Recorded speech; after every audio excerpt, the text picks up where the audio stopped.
നമസ്കാരം. ഇന്നത്തെ വിഷയം ഉറക്കമില്ലായ്മ അഥവാ ഇൻസോംനിയ ആണ്.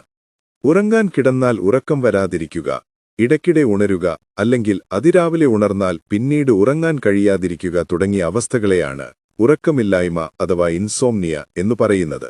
ഇതൊരു പ്രധാന പ്രശ്നമായി കണക്കാക്കുന്നത് പകൽ സമയത്ത് ഉറക്കം തൂങ്ങൽ, ഊർജ്ജക്കുറവ്, ശ്രദ്ധ കേന്ദ്രീകരിക്കാനുള്ള ബുദ്ധിമുട്ട് തുടങ്ങിയ പ്രയാസങ്ങൾക്ക് കാരണമാകുമ്പോൾ മാത്രമാണ്. ഇത് വളരെ സാധാരണമായി കാണുന്ന ഒരവസ്ഥയാണ്. ലളിതമായ ജീവിതശൈലി മാറ്റങ്ങളിലൂടെ പലപ്പോഴും ഇത് മെച്ചപ്പെടുത്താൻ സാധിക്കും. എന്നാൽ ചിലരിൽ മാനസിക സമ്മർദ്ദം, വേദന, ചില മരുന്നുകളുടെ ഉപയോഗം അല്ലെങ്കിൽ സ്ലീപ്പ് അപ്നിയ അഥവാ ഉറക്കത്തിനിടെ ശ്വസനം താൽക്കാലികമായി നിലച്ചുപോകുന്ന അവസ്ഥ പോലുള്ള ഉറക്ക സംബന്ധമായ മറ്റു രോഗങ്ങൾ കണ്ടെത്താൻ വൈദ്യപരിശോധന ആവശ്യമായി വന്നേക്കാം. എന്താണ് ഉറക്കമില്ലായ്മ? ഉറങ്ങാൻ ആവശ്യത്തിന് സാഹചര്യവും സമയവും ഉണ്ടായിട്ടും ഉറങ്ങാനോ ഉറക്കം നിലനിർത്താനോ കഴിയാതെ വരികയും തന്മൂലം രാവിലെ ഉണരുമ്പോൾ ഉന്മേഷമില്ലായ്മ തോന്നുക, പകൽ സമയത്ത് ക്ഷീണം, ദേഷ്യം, ശ്രദ്ധക്കുറവ് തുടങ്ങിയ ബുദ്ധിമുട്ടുകൾ ഉണ്ടാവുകയും ചെയ്യുന്നതിനെയാണ് ഉറക്കമില്ലായ്മ എന്ന് നിർവചിക്കുന്നത്. 3 മാസത്തിൽ താഴെ മാത്രം നീണ്ടുനിൽക്കുന്ന ഉറക്കപ്രശ്നങ്ങളെ ഹ്രസ്വകാല അല്ലെങ്കിൽ ഷോർട്ട് ടേം ഉറക്കമില്ലായ്മയെന്നും 3 മാസത്തിൽ കൂടുതൽ തുടരുന്നതിനെ ദീർഘകാല അഥവാ ക്രോണിക് ഉറക്കമില്ലായ്മ എന്നും തരംതിരിക്കുന്നു. എന്തുകൊണ്ട് ഉറക്കമില്ലായ്മ സംഭവിക്കുന്നു? ഇതിന് നിരവധി കാരണങ്ങളുണ്ട്.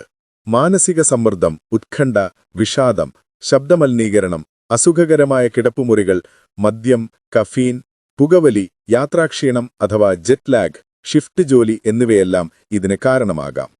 വിട്ടുമാറാത്ത വേദന, തൈറോയ്ഡ് ഗ്രന്ഥിയുടെ അമിതപ്രവർത്തനം, റെസ്റ്റ്ലെസ് ലെഗ് സിൻഡ്രോം അഥവാ കാലുകളിലെ അസുഖകരമായ സംവേദനങ്ങൾ, സ്ലീപ്പ് അപ്നിയ പോലുള്ള ഉറക്കസംബന്ധമായ മറ്റു രോഗങ്ങളും ചില മരുന്നുകളും ഉറക്കത്തെ തടസ്സപ്പെടുത്താം. പ്രായം കൂടുന്നതനുസരിച്ചും സ്ത്രീകളിലും ചില പ്രത്യേക ശാരീരിക മാനസിക രോഗങ്ങളുള്ളവരിലും ഉറക്കമില്ലായ്മ വരാനുള്ള സാധ്യത കൂടുതലാണ്. ഈ അവസ്ഥയുടെ സങ്കീർണതകൾ എന്തൊക്കെയാണ്? ഉറക്കക്കുറവിന്റെ ഒരു പ്രധാന പ്രശ്നം പകൽ സമയത്തെ ഉറക്കം തൂങ്ങലാണ്. വാഹനമോടിക്കുമ്പോഴോ ജാഗ്രതയും ശ്രദ്ധയും ആവശ്യമുള്ള മറ്റു ജോലികൾ ചെയ്യുമ്പോഴോ ഇത് അപകടകരമായേക്കാം. കൂടാതെ വേണ്ടത്ര ഉറക്കം ലഭിക്കാത്തത് മറ്റു പല രോഗങ്ങൾക്കുമുള്ള സാധ്യത വർദ്ധിപ്പിക്കും. വിഷാദം, ഉത്കണ്ഠ, ഉയർന്ന രക്തസമ്മർദ്ദം, ഹൃദയാഘാതം, സ്ട്രോക്ക്, പ്രമേഹം, അമിതവണ്ണം, സൈക്കോസിസ് പോലുള്ള ഗുരുതരമായ മാനസിക പ്രശ്നങ്ങൾ ഇവയിൽ ചിലതാണ്.